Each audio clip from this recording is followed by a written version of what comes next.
Gracias, mi Dios. Ahora, Padre, te suplicamos, hable a nuestras vidas. Señor, que sea tu Espíritu Santo el que traiga esta palabra, mi Dios, a cada uno de nuestros corazones.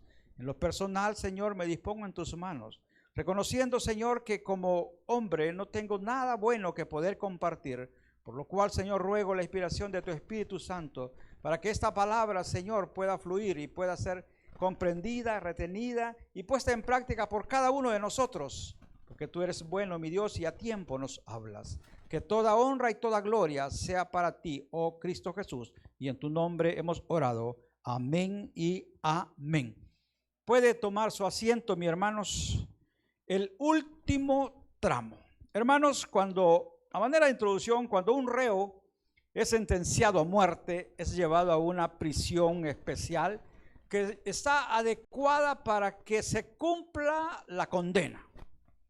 Pasa allí mucho tiempo, solo está en su celda y hay un pasillo enfrente que tarde o temprano va a tener que caminar por ese pasillo y que al final está lo que se conoce como una cámara de ejecución. Desde que el reo es sentenciado, las familias, los parientes empiezan a poner diferentes tipos de recursos para ver si el juez cambia o se anula la sentencia. Y ahí van pasando los días y cuando ya los últimos recursos han terminado y cuando la sentencia se mantiene firme, llega aquel momento que el reo quizás no quisiera que llegara. Es sacado de sus celdas y comienza a caminar por aquel pasillo que creo que los pasos se le hacen tan lentos y quisiera que ese pasillo fuera el más largo que tendría que andar. Porque sabe que cuando él dé ese último tramo, cuando dé su último paso, entrará a un lugar donde ya no va a salir más con vida. Porque de acuerdo a las leyes de ese país, él debería morir. En algunos países, hermanos, al condenado a muerte se le conceden ciertos privilegios. Ya cuando la sentencia es firme, le dicen, bueno, tenés derecho. No en todos los lugares, pero sí algunos, y están limitados qué es lo que puede pedir, pero por lo general, ¿qué piden? Mire, yo quiero X comida, y le cumplen ese deseo al reo, y le llevan la comida que él ha pedido, y en otros piden ver a uno de sus seres queridos antes de partir, y le conceden ese privilegio. Hermanos, ¿por qué estoy hablando de todo esto? Porque nosotros, aunque no entendamos o no querramos entender, cada día que pasa, nos acercamos a la muerte. Amén. Cada día que pasa, nosotros nos acercamos a la muerte. No sabemos en qué momento de nuestra vida, o si es que ya estamos andando el último tramo, o estamos por comenzar a dar nuestros últimos pasos, pero es una realidad en nosotros. Pero así como aquellos reos que están condenados a muerte y que están conscientes de que al final de todo un día van a pagar su culpa, dice en Eclesiastés capítulo 9, versículos 4 y 5, dice, aún hay esperanza para todo aquel que está entre los vivos, porque mejor es perro vivo que león muerto, porque los que viven saben que han de morir, pero los muertos nada saben ni tienen más paga, porque su memoria es puesta en el olvido. Hermanos, aquellos reos están conscientes que tarde o temprano, al agotarse todos los recursos, van a pasar, ya sea a la silla eléctrica o a la cámara de gases o a la inyección letal. Ellos están conscientes. Pero la pregunta en esta mañana, ¿qué tan conscientes estamos nosotros de que la vida que tenemos no nos pertenece? ¿Qué tan conscientes estamos nosotros de que de un momento a otro, independientemente de nuestra edad o nuestro estado de salud, qué tan conscientes estamos que de un momento a otro nuestro Señor nos puede llamar a rendir cuentas? Hermanos, debemos tener presente que a pesar de que somos hijos de Dios en Cristo Jesús, la muerte del cuerpo es parte de nuestra existencia. Y no importa qué clase de siervos seamos buenos siervos, seamos malos siervos, medios buenos o terriblemente servidores, un día vamos a cerrar nuestros ojos para abrirlos en la presencia de Dios. Pero la pregunta es, ¿qué tan conscientes estamos? ¿Sabe? Digo eso porque cuando se cumple año uno lo celebra a lo grande. Amén. ¡Qué alegría! ¿Sabe qué? Si nos ponemos en el lugar del preso que va caminando hacia su cámara de ejecución, si él tuviera la oportunidad de retroceder lo andado, ¿cree que no lo haría? Claro que retrocedería. Nosotros al contrario, nosotros nos alegramos tanto, bueno, un cumpleaños y aquel que puede lo celebra a lo grande. Pero ¿está consciente que un año más es un año menos? ¿Está consciente que un día más es un día menos? Porque hermanos, aunque no querramos, cada día nos acercamos más a ese momento que no queremos llegar. Cada día nuestros seres queridos caminan hacia ese lugar que nosotros no queremos que lleguen. Pero es parte de nuestra existencia. Hermanos, el llamado de la muerte es irrechazable. Dice Hebreos capítulo 9, versículo 27, y de la manera que está establecido para los hombres. No, y en allí donde dice para los hombres, ahí van las mujeres también. Amén. No, pues solo los hombres. No, ahí vamos todo el género humano. Y de la manera que está establecido para los hombres, que mueran una sola vez y después de esto el juicio. Hermanos, nuestra cita con la muerte del cuerpo no es postergable, no es rechazable. El hombre puede vivir rechazando todo. El hombre puede vivir rechazando el amor. El hombre puede rechazar el amor de una mujer. La mujer puede rechazar el amor de un hombre y no, a vos no te quiero, yo quiero a aquel, pero aquel no me quiere y ahí puede estar. Puede vivir rechazando un regalo. Mira, te voy a regalar eso. No, yo no quiero que me estén regalando nada. Puede rechazarlo. El hombre puede rechazar una herencia. Mira, te voy a dejar eso. No, a mí no me esté dejando nada. No quiero que digan que lo que tengo es porque usted me lo ha dado. Yo quiero ganarme todo con el sudor de mi frente. Amén. Hay así algunos. Puede vivir rechazando todo lo que quiera rechazar. Inclusive el hombre en su soberbia rechaza a Cristo. Posterga la llegada a los pies de Cristo.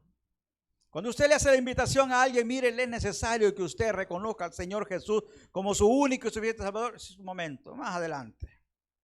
Hablemos más adelantito, hoy no quiero nada con Dios.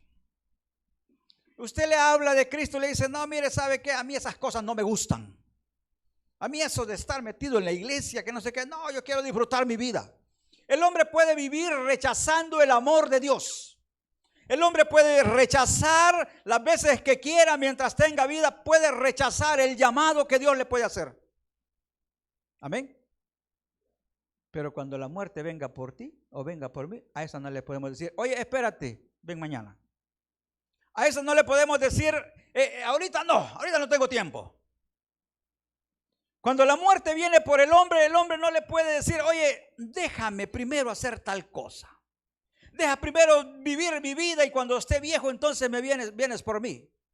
El hombre no puede rechazar la muerte.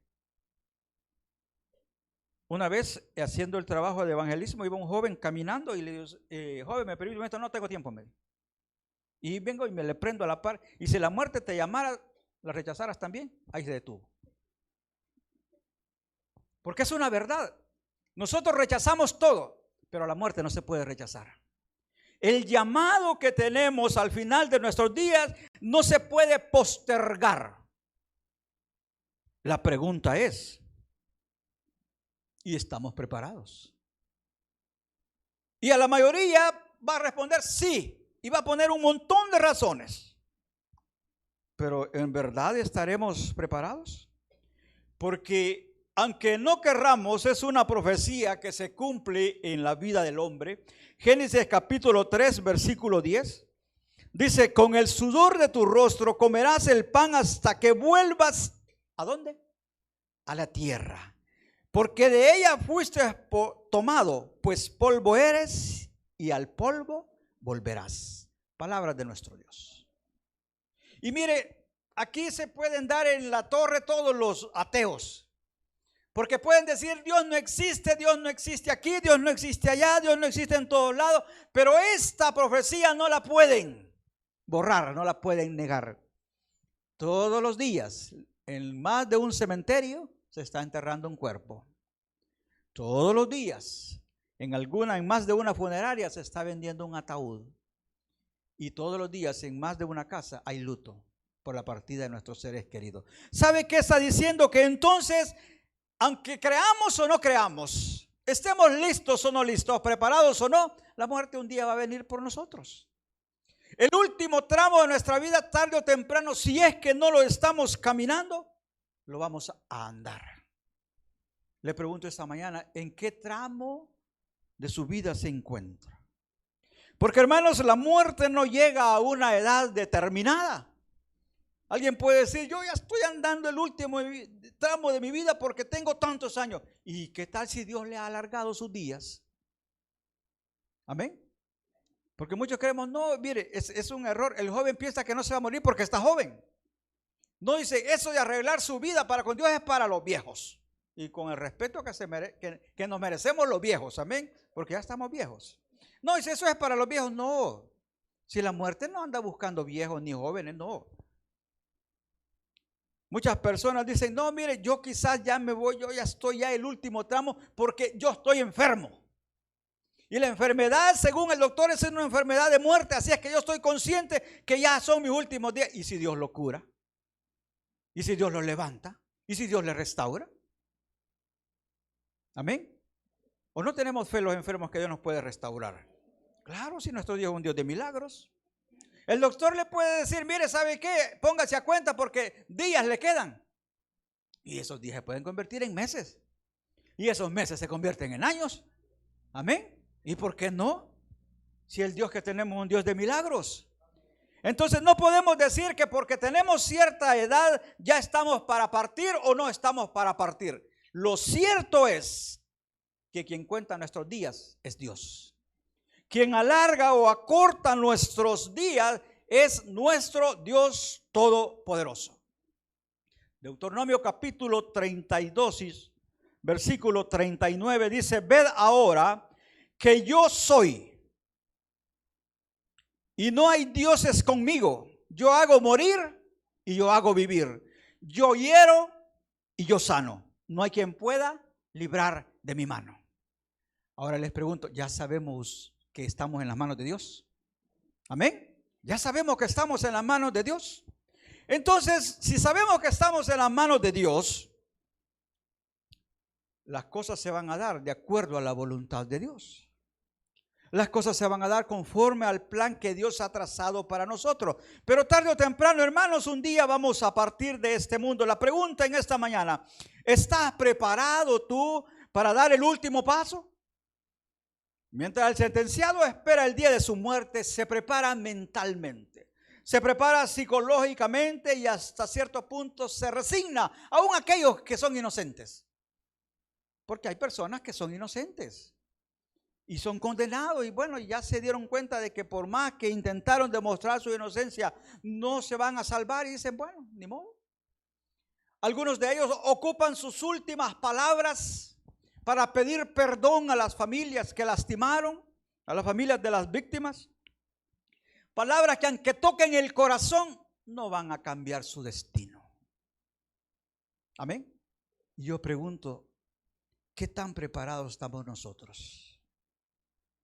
Porque cuando ese momento llegue, cuando Dios nos llame, no habrá forma, no habrá nada que haga retroceder. Vamos a partir. Y como decíamos, no se trata de la edad que tengamos. Se trata de que nuestros días en esta tierra se han terminado. Yo le pregunto, ¿qué tan preparado puede estar o podemos estar para ese momento? Quizás el sermón se debería de predicar en un cementerio. No, ¿y por qué? O en una vela. Si el muerto ya no oye. Si los que oyen son los vivos. Amén. Se dice, porque aún hay esperanza para los que están entre los vivos. Y mire, Dios me ha mandado a predicarle a esta congregación. Amén. Hay otras congregaciones, sí, allá ha mandado a otros, pero Dios a esta congregación me ha mandado a predicarle. ¿Por qué? Porque dice su palabra que Él no quiere que ninguno de nosotros perezca, sino que todos actuemos para arrepentimiento. Por eso confrontamos esta mañana, ¿qué tan preparado está? ¿Cuál es la manera de prepararnos para que al partir de esta tierra, nuestra alma no se vaya a una eternidad sin Dios, sino que nos vayamos a disfrutar de la presencia de Dios? En primer lugar, ¿cree usted en Cristo Jesús? Y yo sé que todos respondemos, amén. Mire usted, ¿por qué cree que estoy en la iglesia? ¿Por qué cree que no creo en Cristo? Entonces, ¿qué estuviera haciendo acá? Bueno, mi deber es preguntarle. Y su deber es afirmarlo en su corazón que usted ha creído en Cristo Jesús. Juan capítulo 3, versículo 36 dice, el que cree en el Hijo tiene vida eterna. Pero el que rehúsa creer en el Hijo no verá la vida, sino que la ira de Dios está sobre él. ¿Estamos preparados? Paso número 1, creer en nuestro Señor Jesucristo. ¿Por qué en nuestro Señor Jesucristo? Hermanos, porque nosotros, los gentiles, sin Cristo estábamos condenados a una eternidad sin Dios. Amén. Y usted, mire, pero ¿yo por qué? Porque dice la Biblia, por cuanto todos pecaron, estábamos destituidos de la gloria de Dios. Entonces, ¿por qué es necesario creer en Cristo Jesús? Porque Él es la propiciación por nuestros pecados. El que no cree en Cristo no va a alcanzar la vida eterna, porque moriríamos como gentiles, apartados de la gracia y de la misericordia de Dios. Por eso le pregunto esta mañana, ¿crees en el Hijo de Dios? Porque dice, el que cree en el Hijo tiene vida eterna, pero el que rehúsa creer en el Hijo no verá la vida, sino que la ira de Dios está sobre él. Pero ¿será solo necesario y basta creer? La palabra dice, es necesario creer y tenerlo. Amén. Porque muchos creemos, la gente cree. No, si yo creo en Dios. No, si yo sé que Dios existe. No, si yo sé que Dios, y sí, pero no lo tiene en su corazón. Pero no lo tiene en su corazón. Mire lo que dice, Primera de Juan capítulo 5 versículo 12. El que tiene al Hijo tiene la vida. El que no tiene al Hijo de Dios no tiene la vida. Es necesario creer, pero es necesario tenerlo. Muchos creen, pero no lo tienen. Y muchos dicen, los demonios también creen. Los demonios también, los demonios también confiesan que Jesús es el Señor, pero no se salvan. Amén. No, si cuando el Señor se acercaba a aquellas ciudades salía un endemoniado a decirle, yo sé que tú eres Jesús, el Hijo del Dios Altísimo. Amén. Pero no se salvaban. ¿Por qué? Porque es necesario tener al Hijo, creer en el Hijo y rendirse a los pies del Hijo. Dice, el que tiene al Hijo tiene la vida y el que no tiene al Hijo de Dios no tiene la vida. Juan capítulo 3 versículo 19.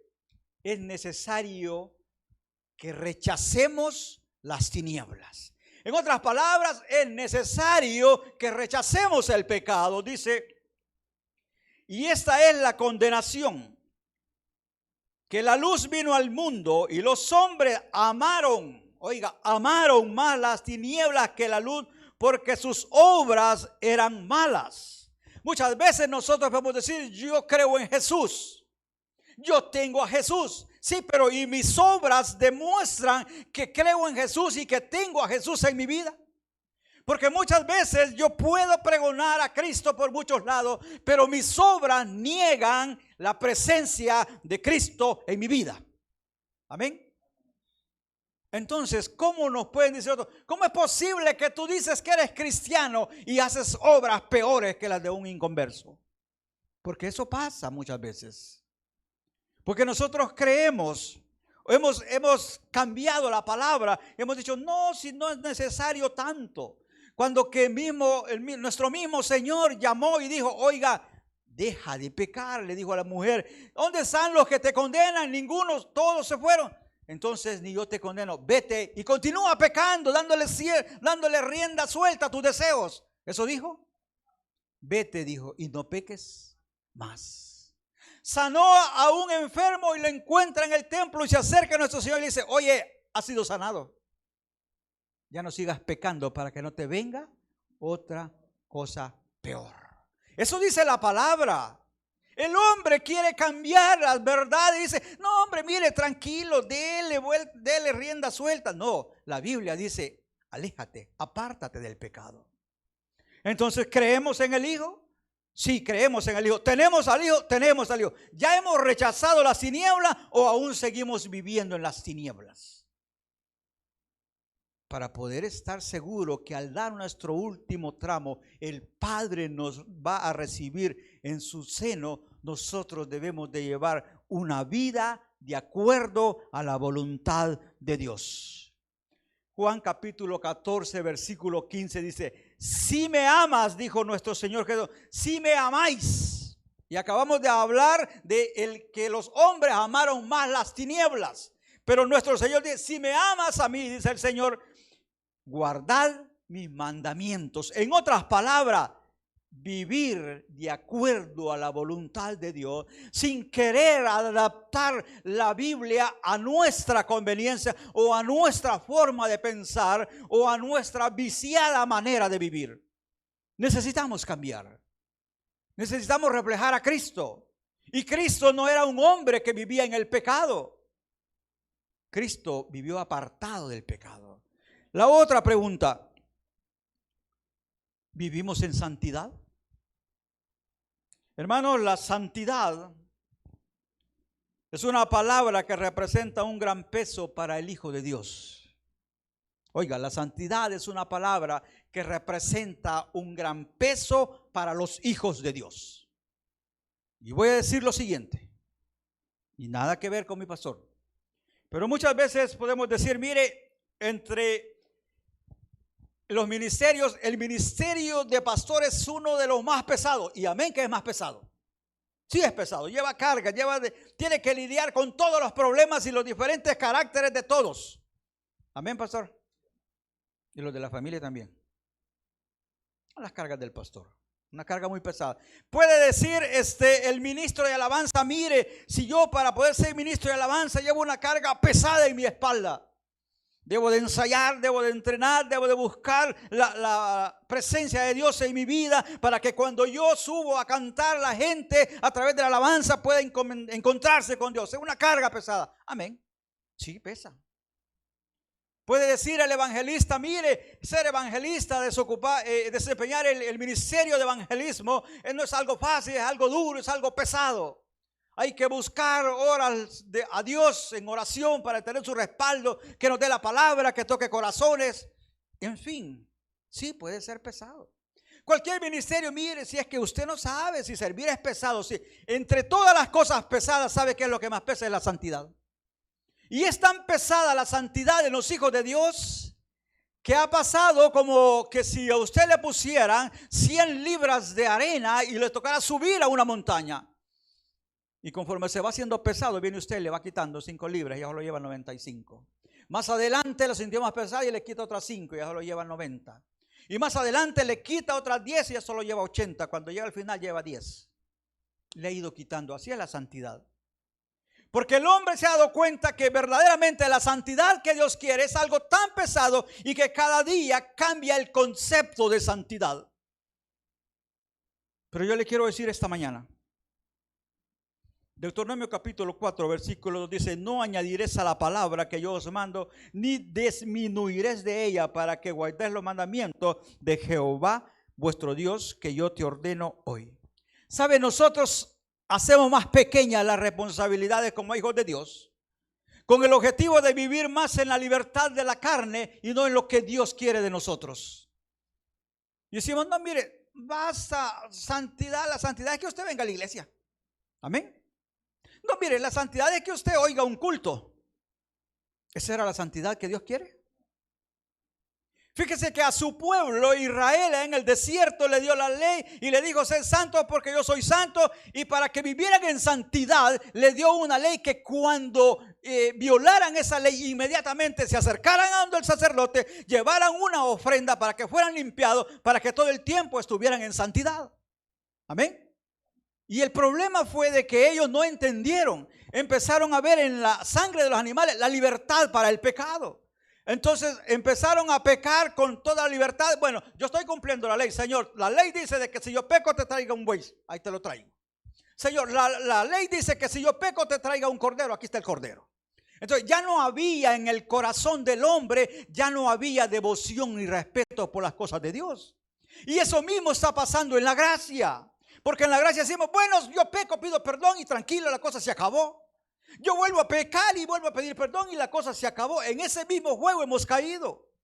Pero la palabra dice, sed santos porque yo soy santo. Y Dios le llama a su pueblo en el Antiguo Testamento, le llama a que sea santo. Y en el Nuevo Testamento, nuestro Señor Jesús nos llama a vivir en santidad también. Amén. Yo digo algo. Si la santidad es un requisito indispensable para alcanzar al final de nuestro día la gracia de Dios, el estar en el seno de Dios. Si la santidad es algo que aún su palabra dice, sin santidad nadie verá al Señor. Entonces, ¿por qué rechazamos o por qué nos acomodamos a no llevar una vida santa y digna delante de nuestro Dios? Porque algunos dirán, miren hombre, si no es necesario, si basta. Cuando que la Biblia nos manda a voltearle la espalda al mundo y estar de cara a nuestro Dios. Hay una defensa, hay una apología acerca de la fe en Dios entre un cristiano y un ateo, y le dice, si al final me doy cuenta de que Dios no existe, pues yo no he perdido nada, dijo el cristiano, simplemente he llevado una vida recta. Pero a ti, le dijo al ateo, si al final te das cuenta de que Dios sí existe, tú sí estarás en problema. Amén. ¿Ya la han escuchado? Pues yo quiero utilizar ese mismo concepto en la santidad. Hermanos, si la santidad es requisito indispensable para alcanzar la salvación, la gracia y la misericordia de Dios, si la santidad es tan necesaria, según mi forma de ver, y según yo entiendo la palabra, y si yo estuviese equivocado, y resultase que al final de nuestros días el Señor le dice, oye, no necesitabas ser tan santo. No, hombre, hubieras vivido la vida como querías. Entonces yo no habría perdido nada, o usted no habría perdido nada viviendo en santidad. Pero si resultase al final de nuestros días que la santidad era necesaria para ver a Dios y para encontrarnos con Él y recibir su galardón, entonces nosotros habríamos perdido mucho delante de nuestro Dios. No sé si me entiende. ¿Qué tal si mira, Señor, pero mira, yo hacía tal cosa en la iglesia, yo no faltaba los domingos? Sí, pero tú ibas a la iglesia por una costumbre. Señor, yo servía en los ministerios, en 4, en 5 ministerios. Sí, pero no lo hacías de corazón. Señor, pero mira, yo esto y lo otro, sí, pero aquí dice mi palabra, apártate del pecado, apártate del mal, que tus ojos miren por mis caminos. Por eso la pregunta es, ¿qué tan listo o preparado estamos para andar? O si estamos andando el último tramo. Que no sabemos si ya lo estamos caminando, si lo vamos a andar el día de mañana. La muerte va a llegar a nuestras vidas y no sabemos cuándo. Lo que sí es que Dios, como dice el canto, valga la redundancia que cantó nuestro pastor, pero Dios nos ha dado mucho tiempo para que arreglemos nuestra vida aquí. Antes dice que se llegue ese momento de partir hacia la eternidad. Oiga, hacia la eternidad. Está en nuestra decisión irnos a una eternidad con Dios o a una eternidad sin Dios. El evangelio que Cristo Jesús nos llama a vivir no es un evangelio acomodado a las pasiones y a los deseos de la carne. El evangelio que el Señor nos llama a vivir es un evangelio apartado de todo aquello que nos contamina y nos separa de Dios. Si usted no sabía, sepa que el pecado nos vuelve enemigos de Dios, por lo cual si somos enemigos, estamos apartados de su gracia. Mateo capítulo 10, versículo 15, dice, de cierto os digo que en el día del juicio será más tolerable el castigo para la tierra de Sodoma y de Gomorra que para aquella ciudad. Haciendo una reflexión sobre este versículo, ¿sabe? Nuestro Señor Jesús en aquel momento estaba predicando a unas naciones a donde se había visto la gloria de Dios, a donde se habían visto milagros, pero no querían creer y no querían rendirse a la voluntad de Cristo.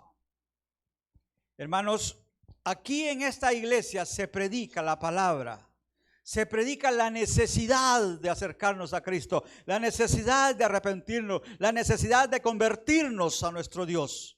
Eso se anuncia. Y eso es lo que usted oye cada vez que viene a este santuario.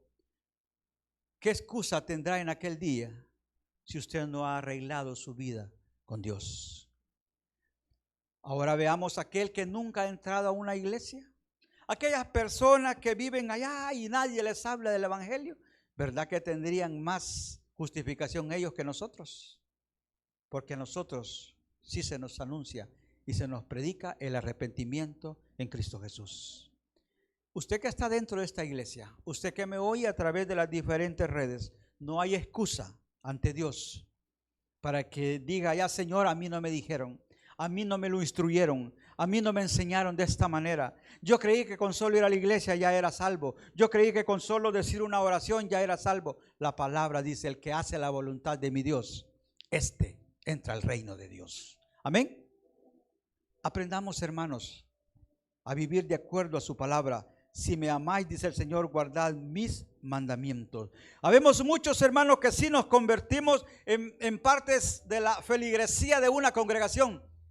Y podemos tener muchos compromisos, pero un compromiso de fidelidad con Dios no lo queremos adquirir. Un compromiso de fidelidad con Dios. Un compromiso a donde en nuestro corazón se libre una batalla antes de ir al pecado. Un compromiso donde somos tentados, pero no buscamos justificarnos para pecar, sino que buscamos tomarnos de la mano de Dios para resistir al pecado. Esos son los hijos de Dios. Aquellos que libran una batalla contra el pecado todos los días. Dice, porque la carne con el espíritu tienen una lucha viva. Pero en muchos cristianos en estos tiempos esa lucha ya no existe. Vamos a donde nos llama la carne y hacemos como hacía el pueblo de Israel. Después voy a pedir perdón. ¿Y cómo sabes que vas a tener tiempo para ponerte a cuentas? No sabes si Dios te llamará a juicio. Yo te invito esta mañana a que cierres tus ojos. Cierra tus ojos y medita un momento en cómo es tu relación con Dios. Pongámonos a cuentas. No sea que nos encontremos en el último tramo de nuestra vida y nuestra cita inevitable esté próxima y no estemos preparados, ya sea por rebeldía o porque nos hemos acomodado o porque hemos interpretado la Biblia de una manera que le agrada a la carne, aunque incomode al espíritu. Yo les digo esta mañana, si oyeres hoy su voz, no endurezcáis vuestro corazón. Decía el versículo que leímos, enséñanos de tal modo a contar nuestros días que traigamos al corazón sabiduría. Y la mejor sabiduría es reconocer que un día estaremos enfrente de nuestro Dios rindiendo cuenta de nuestros actos. Padre, gracias te damos por hablar a nuestras vidas en esta mañana. Que sea tu Espíritu Santo, mi Dios, el que incomoda nuestras vidas y nos haga ver nuestra situación espiritual delante de ti. Que nos pesemos, Señor, conforme a tu palabra, de acuerdo a lo que está escrito, porque para eso la has dejado, Señor. Gracias, Padre. Yo pregunto esta mañana, ¿hay entre nosotros alguien que aún no ha recibido a Cristo Jesús como su único y suficiente Salvador? ¿Hay alguien que aún siente en su corazón que necesita ponerse a cuentas con Dios? No deje pasar el tiempo. Si no sabemos en qué tramo de nuestra vida nos encontremos, es mejor estar a cuentas con Dios y así nuestra partida pueda ser en paz, sabiendo que nos vamos al seno del Padre y no a una eternidad de tormento. Si no lo hay, damos gracias, Padre, gracias te damos en el nombre de Cristo Jesús por hablar a nuestras vidas.